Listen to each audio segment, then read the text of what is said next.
Hi, I'm Safia, a 29-year-old graphic designer who's been trying to navigate the complex world of marriage and family life for the past 3 years. Before I share my story, don't forget to like and subscribe for more real-life tales full of unexpected twists. Now, let me take you through the heartaches that unfolded just before what was supposed to be a dream vacation.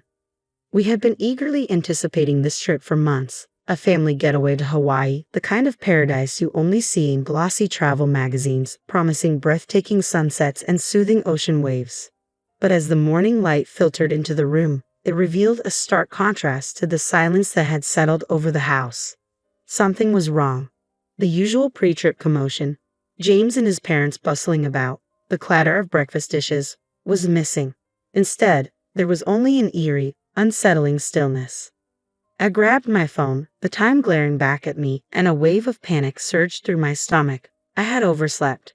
But where was everyone? I hurried downstairs, the stillness of the house growing heavier with each step. Then I saw it, a note casually left on the kitchen counter. Didn't want to wake you. You seem tired. We'll see you when we get back. My hands shook as I gripped the note. James's words echoed in my mind, an excuse wrapped in the guise of thoughtfulness. Confusion and hurt swirled within me as I dialed his number, each ring dragging on painfully until his voice finally answered. Hey, you're awake, James greeted me, his tone almost too casual. We thought it'd be best to let you rest. The flight was smooth, and the weather here is amazing. You would have loved it. How could you leave without even waking me? We planned this trip together. James sighed, a sound that seemed to carry the weight of the ocean between us. Safia, we just thought you needed the sleep. Mom suggested it might be best to let you rest. And that's when it all fell into place. The subtle comments, the coolness in his parents' demeanor, the whispered conversations they thought I couldn't hear. This wasn't just James's decision, it was a collective choice. They never truly intended for me to be part of their family, not really.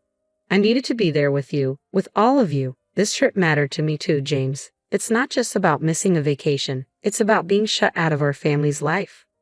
There was a pause, the kind that lingers just long enough to let you know that the words coming next won't fix anything. I'm sorry you feel that way, Safia. We'll talk when I get back, okay? Just try to enjoy the time at home. I love you. The line went dead, and so did something between us. As I stood in the silence of what used to be our shared home, I felt a resolve solidify within me. This wasn't just a wake-up call, it was a turning point. The James I thought I knew would never have left me behind, but the harsh reality was that he did. And with disturbing ease. The stillness of the house now felt suffocating, heavy with revelations that seemed to seep from every corner. As I moved from room to room, each space seemed to echo with memories, some once sweet, now bitterly tainted by the clarity of hindsight. As I put the picture back in place, my phone buzzed. It was Melissa, my best friend, her name flashing on the screen like a beacon of support. Safia, how are you holding up? I just heard about what happened. Her voice was a comforting thread of normalcy, but as we spoke, I found my eyes opening even wider. Melissa, it's like I've been in the dark all this time. All these little moments are making sense now. Like last Christmas, James and his parents, they were always subtly pushing me out, weren't they? There was a pause, thick with unspoken understanding. Safia, I didn't want to say anything before, but yes, I noticed it too. I thought it was just family dynamics, nothing more. My voice, edged with anger and sadness, cut through. I think you've been too good for them from the start. What are you going to do now? I moved to the window, watching a couple across the street laughing together as they walked their dog, so normal, so united. Turning away, I felt the sharp sting of isolation. I'm not sure yet, Melissa, but being left behind, it's more than a slap in the face. It's a wake-up call. Maybe it's time I start making decisions for myself, decisions that don't involve James. Good for you, Safia. You deserve happiness, not this endless questioning of your place. As the call ended, my resolve solidified. I grabbed my laptop and began typing, not just jotting down thoughts or keeping a diary, but creating a list.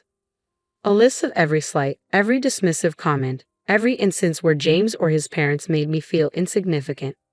Later, as the dusk bathed the sky in shades of fading hope, my sister Anna called. She had always been my confidant, and now, more than ever, I needed her fierce, protective spirit. Safia. Safia, Mom told me what happened with James. Are you okay? Her voice carried a blend of concern and anger, reflecting the turmoil I felt inside. No, Anna, I'm not okay. But maybe that's a good thing. I'm finally seeing things clearly. I can't keep being the only one fighting to make this work. It feels like I've been competing for James's affection against his own family. Remember last Easter when you hosted dinner and Elaine insisted on redoing the table settings? It was like she needed to assert her control, even in your own home. Exactly. It's always been them first and me a distant second. I felt like an outsider in my own marriage. Whatever you choose to do, we're here for you. We all see you for who you are and love you. That night, I went to bed with a notebook by my side. The pages quickly filled with plans and ideas. No longer just dreams, but concrete steps to take. Tomorrow.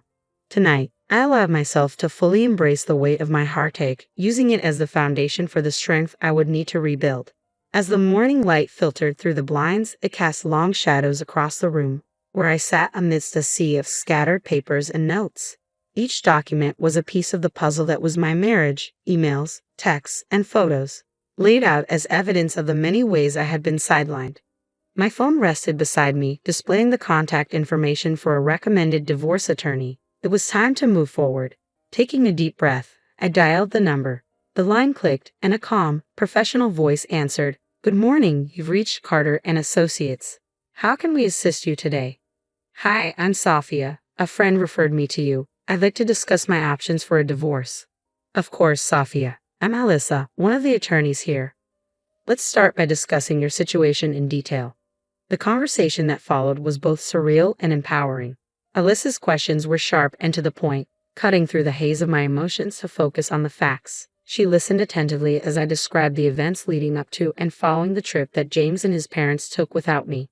"From what you've shared, it seems you've been facing not only personal betrayal but also a pattern of exclusion and possibly emotional manipulation," Alyssa observed. "Documenting everything was a wise decision. It will be crucial in building a strong case for you." After the call, I was filled with a mix of nervousness and determination. Thinking about divorce was one thing, but initiating the process felt like a major step forward. There was no turning back now. I needed support, and I knew exactly who to reach out to next. Laura, a close friend who had stood by me during the toughest times of my marriage, picked up on the second ring. "Sophia, hi, how are you holding up?"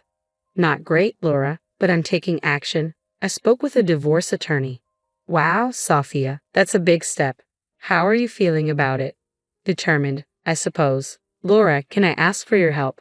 I might need a statement from someone who's witnessed what I've been through." "Absolutely, Sophia. I've seen how they've treated you, especially James's mom.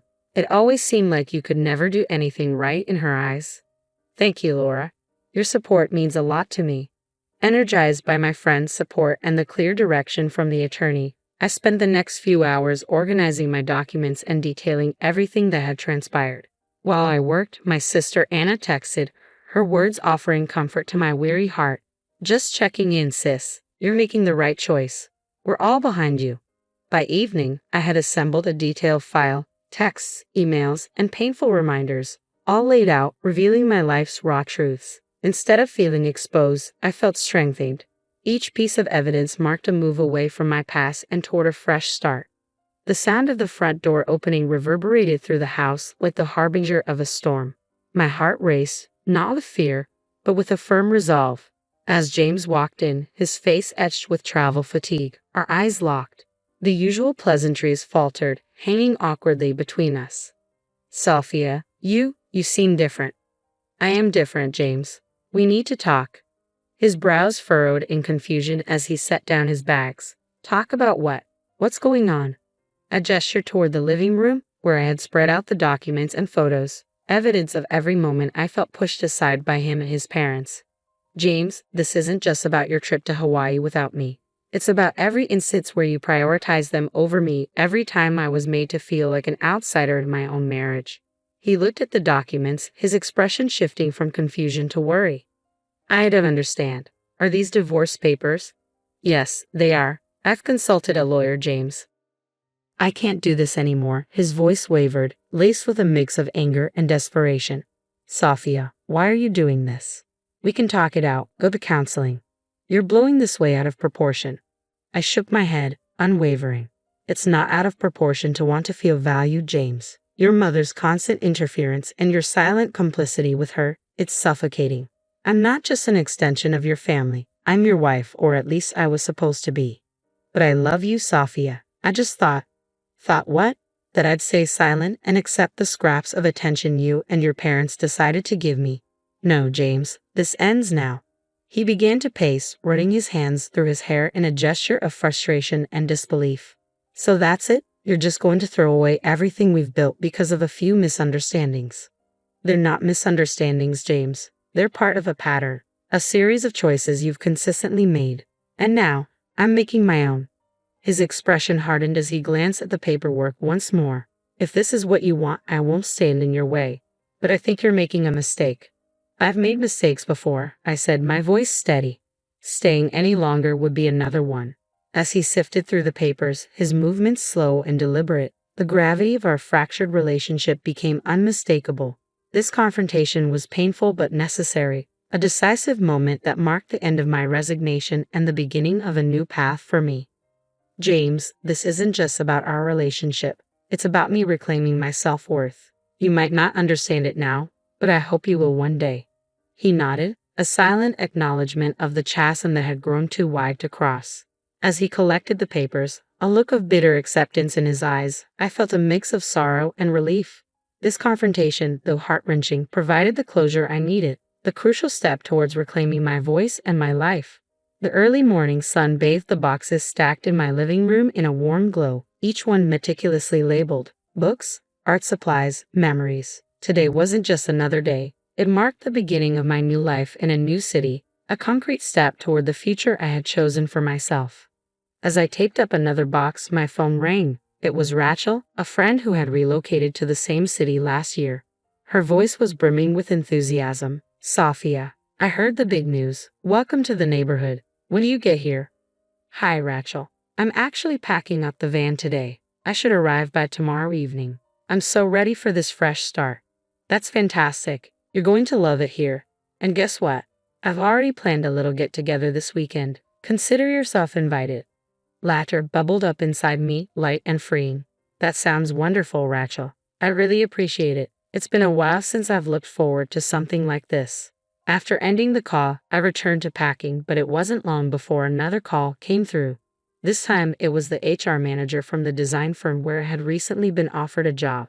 Sophia, good morning. I'm calling to confirm your start date with us. We're all excited to have you on board. How does Monday sound for coming in and getting settled? That sounds perfect, I replied, a smile spreading across my face. I'm really looking forward to it. It feels like just the change I needed. Fantastic. We're confident you'll bring a lot of fresh ideas and energy to the team. See you Monday, Sophia. As I hung up, a wave of accomplishment washed over me. Everything was falling into place, not by chance, but by my own choice. I paused to enjoy the stillness of the morning, reflecting on the journey that had led me here. With the final box sealed, I took one last look around the house that had been my world, filled with both joy and sorrow. Now it stood empty, a blank canvas waiting for its next chapter. But I was ready to create something new, something entirely my own. And with that, we reached the end of Sophia's journey toward reclaiming her life and embracing a new beginning. What do you think was the pivotal moment that set Sophia on her path to independence? Was it the initial betrayal or her decisive move to take legal action? We'd love to hear your thoughts in the comments below. Let us know which moment resonated with you the most. If you enjoyed Sophia's story, don't forget to like this video and subscribe to our channel for more inspiring content. Your support helps us bring more stories like Sophia's to you.